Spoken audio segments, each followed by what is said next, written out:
ඔබට ඒ කාන්තයේ සුගතිය උපදින්න උපකාර වෙන කාරණා කීපයක් තියෙනවා. පළවෙනි දේ තමයි සද්ධාව.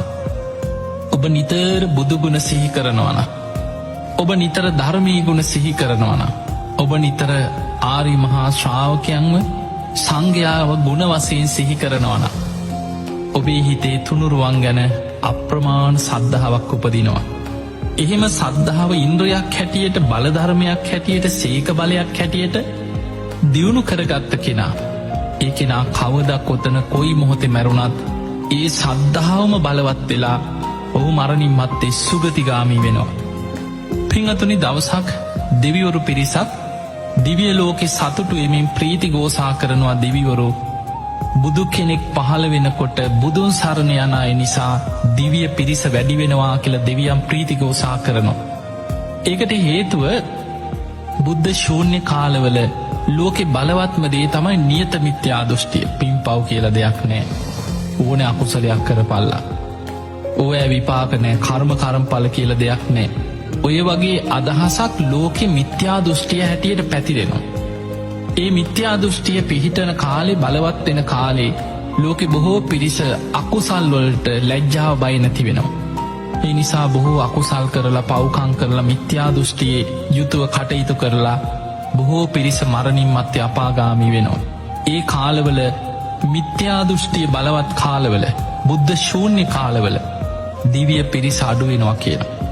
හැබැයි බුදුවරු පහළ වෙනකොට මිනිස්සු සද්ධාව ඇති කරගන්නවා, සිල් ගුණ දහම් රකින්නවා, දන් දෙනවා, පින් කරනවා, කර්මඵල විශ්වාසය ඇති කරගන්නවා, මෙලෝ පරලෝ පිළිගන්නවා, පාපයට බය ලැජ්ජාව ඇති වෙනවා.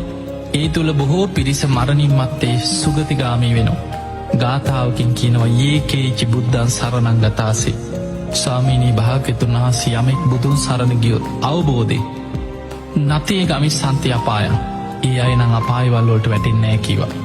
පහාය මානුසං දේහම්, මානුසං කියන්නේ මේ මනුස්ස දේහය, මිනිස් කය, මිනිස් ශරීරය අතහැරියට පස්සේ දේව කාය පරිපුරෙස්සතියයි කාන්තෙන් සුගතිය යනවා. එතන පෙන්නන්නේ දිව්‍ය පිරිස වැඩි වෙනවා කියන බුදුන් සරණ යන අය නිසා. එතකොට අපිට පේනවා සුගතියක යන්නත් බලවත්ම දේ තමයි තුනුරුවන් ගැන සද්ධාව තියෙන්න ඕන.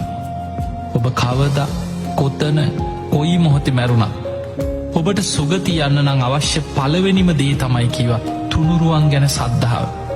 පින්වතුනි, බුදුගුණ නිතර සිහි කරනවා කියන්නේ ඒක භාවනාව. ඒකට කියන්නේ බුද්ධානුස්සති භාවනාව. කෙනෙක් නිතර ධර්මයේ ගුණ සිහි කරනවා කියන්නේ ඒකත් භාවනාව. ධම්මානුස්සති භාවනාව. කෙනෙක් නිතර සංඝ ගුණ සිහි කරනවා කියන්නේ ඒකත් භාවනාව. සංඝානුස්සති භාවනාව. මේ විදිහට බුද්ධානුස්සති, ධම්මානුස්සති, සංඝානුස්සති අනුස්සති භාවනා තුනක් තුනුරුවන් ගුණ සිහි කරන කෙනාගේ හිත තුළ නිරන්තරයෙන් වැඩෙනවා. ඒ කෙනාගේ හිතේ තුනුරුවන් ගැන අප්‍රමාණ සද්ධාාවක් වර්ධනය වෙනවා. ඒ සද්ධාව මොහුට කාලයක් සද්ධාව දියුණු වෙන්න තමා තුළ ඉන්ද්‍රිය ධර්මයක් හැටියට බලවත් වෙනවා. අපි ඒකට ධර්මය කියන්නේ සද්ධා ඉන්ද්‍රිය. ඒ සද්ධාවම කාලයක් යනකොට තමා තුළ බල ධර්මයක් වෙනවා. සද්ධා බලං. ඊළඟට බුදුරජාණන් වහන්සේ කෙනෙක්ගේ බුද්ධ ශාසනය තුළ ශ්‍රාවකයෙක්ගේ ධනවත්කම මැන්නේ ඔහුගේ ඉඩකඩම් වලින්වත්, ඔහු පොරෝගෙන ඉන්න රත්තරන් බඩු වලින්වත්, ඔහුගේ දේපොළ, යාන වාහන, ඒ රන් රිදී මුතු මැණික් ගබඩාවල තිබ්බ සල්ලිවත් ඒවෙන් නෙමෙයි කෙනෙක්ගේ ශ්‍රද්ධාව බුද්ධ ශාසනය තුළ මනින්. බුද්ධ ශාසනය තුළ බුදුරජාණන් වහන්සේ සත් ආර්ය ධනී කියලා මේ ආර්ය ශ්‍රාවකයාගේ ධනවත්කම පෙන්නනවා. ඒ අතර පළවෙනිම දේ තමයි සද්ධා ධන. සද්ධාව ධනය. ඒ සද්ධා ධනයෙන් කෙනෙක් පොහොසත් නම් ඒ කෙනා කවදා කොතන කොයි මොහොතේ ජීවිතය අහිමි වුණත් අපි දන්නේ නැහැ. මහපාරේ වෙන්න පුළුවන්, සමහර වෙලාවට ගඟේ මුහුදේ ගිලිලා මැරෙන්න පුළුවන්, පස්කන්දකට යට වෙලා මැරෙන්න පුළුවන්. ජීවිතේ සමහරට නිදාගන්නේ උදේ නැගිටින්න දහසක් බලාපොරොත්තු ඇතු උදේ බලනකොට ඇඳීම මැරිලා.